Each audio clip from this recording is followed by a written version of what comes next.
I'm Joyland M. Ross, CEO and founder of Path to Publishing. I am also an author extraordinaire, a master literary educator.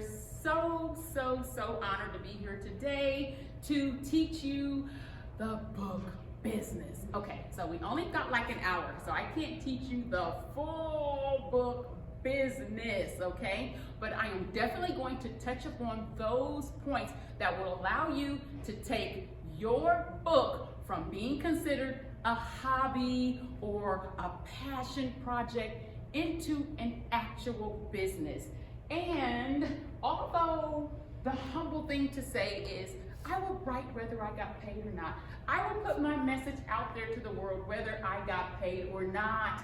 Who goes into business not to make money? Besides, it costs to move our messages. It costs for the editor, it costs for the book design, it costs for the interior design, it costs to print the book. So it costs to move our message. So I get it. It's hard to put a price on our art, but we can put a price on our book. And we can definitely put a price on how much we want our book business to make. So let's get started.